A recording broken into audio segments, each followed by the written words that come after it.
네, 안녕하세요. 라쿤입니다. 이번에 준비한 내용은 리액트로 만들어진 웹을 GitHub 페이지 기능을 이용해서 배포하는 방법입니다. 이미 많은 분들께서 GitHub 블로그를 운영하시고 계실 텐데요. 저희도 GitHub 블로그를 이용해서 저희가 공부한 내용 그리고 공유드리고 싶은 내용을 포스팅하기 위해서 알아보게 되었습니다. 이번에 준비한 내용이 생각보다 양이 길어져서 주제별로 영상을 따로 잘라보았어요. 첫 번째 영상에서는 리액트 샘플 앱을 로컬에서 띄워보고 기본적인 환경 세팅까지 하도록 하겠습니다. 그럼 바로 시작해보도록 하겠습니다. 우선 리액트 샘플 앱을 띄우기 위해서 저는 CRA라고 하는 Create React App이라는 패키지를 사용했습니다. 줄여서 CRA라고도 많이 부르는데요. 이 CRA를 이용하면 리액트 샘플 앱을 쉽게 띄울 수 있습니다. 우선 프로젝트를 시작할 경로로 이동합니다. 이곳에서 CMD 창을 켜볼게요. 보시는 것처럼 이렇게 간단하게 리액트 샘플 앱을 바로 만들 수 있는데요. 명령어를 바로 입력해 보도록 하겠습니다. 뒤에 있는 이 myApp이라는 부분이 프로젝트 이름이 됩니다. 저는 예시로 git 블로그라고 하도록 하겠습니다. 엔터를 치면 이렇게 자동으로 뭔가 다운받고 있고 리액트 샘플 앱을 구축해주고 있는 것을 확인할 수 있습니다.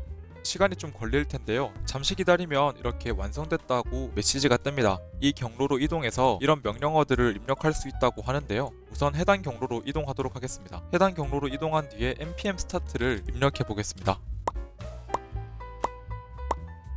npm start를 입력하면은 바로 이렇게 리액트 샘플 웹이 띄워지는 것을 확인할 수 있습니다. 그러면 기본적인 리액트 디렉토리는 이렇게 구성을 완료할 수 있다고 볼 수 있는데요. 이렇게 만들어진 샘플 앱을 이제 GitHub에 올려서 레포지토리로 관리할 수 있도록 GitHub과 연동하도록 하겠습니다. GitHub에 올리려면은 우선 GitHub에 레포를 만들어야겠죠? GitHub으로 와서 레포지토리를 하나 만들겠습니다. 우선은 간단하게 방금 만들었던 git 블로그와 똑같이 만들게요. 그리고 방금 경로에서 git 배시를 띄워가지고 원격에 있는 GitHub 레포지토리와 그리고 로컬에 있는 제 디렉토리를 연결하도록 하겠습니다. 새로 고침을 해보면 방금 제가 만들었던 리액트 샘플 앱이 GitHub에 잘 올라간 것을 확인할 수 있습니다. 방금 만들어진 git 블로그 프로젝트를 VS 코드 IDE에서 다시 열었는데요. 현재 상태에서 ESLint와 포매터 설정까지 마무리한 후에 이번 영상을 마무리하도록 하겠습니다. 먼저 ESLint를 설정을 할 텐데요. 기본적으로 ESLint가 설치가 되어 있는 것을 확인할 수 있습니다. 쉽게 생각하면은 문법 검사기입니다. 제가 작성한 코드가 문법적으로 어떤 오류가 없는지 위험한 코드가 아닌 건지 검사해주는 기능이라고 보시면 됩니다. 문법을 검사할 때 적용하는 규칙이 몇 가지 있는 걸로 알고 있는데요. 제가 찾아봤을 때 에어비앤비 규칙을 가장 많이 쓰는 것 같아서 에어비앤비 규칙을 적용하도록 하겠습니다. 우선 터미널에서 에어비앤비 규칙을 설치를 하도록 하겠습니다. 프로젝트의 가장 바깥 경로에서 ESLint에 대한 컴피그 파일을 만들어 주어야 하는데요. 해당 파일명으로 파일을 하나 만들겠습니다. 그리고 다음과 같이 적용을 하도록 하겠습니다. 그런 다음에 VS 코드를 종료했다가 다시 켜보도록 할게요. 이렇게 ESLint 컴피그를 정해준 뒤에 VS 코드를 재실행시키면 이런 식으로 오류를 잡아주게 됩니다. 보시면 ESLint에 의해서 어떤 오류를 검출하고 있는 건데요. 일단은 이런 오류에 대해서는 나중에 한 번에 해결하도록 하고 코드 포매터 설정까지 마무리하도록 하겠습니다. 코드 포매터는 가장 많이 쓰는 프리티어로 사용하도록 하겠습니다. 저는 프리티어가 일단 깔려있긴 한데요. 프리티어도 깔려있지 않으신 분들은 설치를 하시면 되고 프리티어 설치가 되신 분들은 ESLint처럼 마찬가지로 프리티어에 대한 컴피그 파일도 밖에서 설정을 해줘야 됩니다. 해당 파일명으로 프리티어 컴피그 파일을 만들어 주시고 저는 안에다가 이런 옵션을 넣도록 하겠습니다. 그리고 그 다음에는 VS 코드 IDE에서 제공하는 포맷 온 세이브 옵션을 켜도록 하겠습니다. 컨트롤 콤마 키를 누르면 이렇게 세팅 창이 뜨는데요. 저는 워크스페이스로 가서 포맷을 검색해 보도록 하겠습니다. 그럼 여기에 포맷 온 세이브라는 것이 있는데요. 이거를 체크하도록 할게요. 그리고 디폴트 포매터를 저희가 방금 설치했던 프리티어로 설정하도록 하겠습니다. 이 설정이 완료되면 이제 파일에서 컨트롤 S 그러니까 저장키를 누르게 되면 정해진 코드 포맷 규칙에 따라서 재정렬되는 것을 확인할 수 있습니다.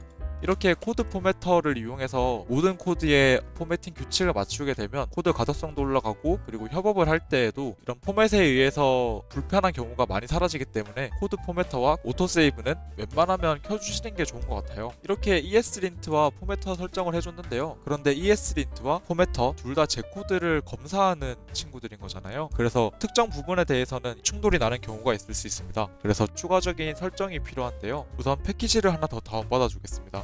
패키지를 다운받은 뒤에 익스텐즈에 프리티어 설정까지 넣도록 하겠습니다. 이러면 에러가 좀 사라진 걸 확인할 수 있는데요. 아마 충돌 났던 부분에서 어느 정도 해소가 되었던 걸로 생각이 됩니다. 이제 남아있는 에러를 해결하고 이번 영상을 끝내도록 하겠습니다. 원래 정상 동작을 했었던 코드였는데 코드의 안정성을 위해서 ESLint가 조금 더 강하게 문법을 제한하고 있다고 볼 수 있는데요. 특정 규칙에 대해서는 저희가 꺼버릴 수도 있습니다. 지금 프로브럼스에서 어떤 에러가 나는지 확인해 볼 수 있는데 모두 다 똑같은 에러를 검출하고 있습니다. 리액트가 해당 스코프에 있어야 되는데 지금 없다고 하는 거거든요. 이런 식으로 리액트를 임포트 해주면 해결되는 에러인 건데요. CRA에서 이렇게 해주지 않았다는 것은 어떻게 보면 조금 불편하거나 그리고 좀 과한 문법이라고 할 수도 있을 것 같아요. 그래서 일일이 모든 파일에 이런 식으로 다 임포트를 해주는 방법이 있을 것이고 또는 이 규칙을 아예 ESLint 자체에서 꺼버릴 수 있는데요. 저는 ESLint에서 끄도록 하겠습니다. 이 룰즈에서 적용을 할 수 있는데요. 위에 키 값으로 오프를 넣어주겠습니다. 그럼 여기 있었던 에러가 사라진 것을 확인할 수 있고요. 그리고 아까 전에는 여기서 제가 리액트를 임포트함으로써 에러를 없앴었죠. 임포트를 지웠을 때에도 에러가 나지 않는 것을 확인할 수 있는데요. 저는 CRA에서 임포트 해주지 않았다는 것은 어느 정도 이유가 있지 않을까 하는 생각을 해가지고 그냥 ESLint에서 해당 규칙을 꺼버리도록 하겠습니다. 그래서 이렇게 되면은 이제 컨트롤 S를 통해서 저장을 할 경우 자동으로 포매터를 다 맞춰주고 문법에 대해서도 검사를 해주기 때문에 저는 이렇게 기본 개발 환경 세팅을 마치도록 하겠습니다.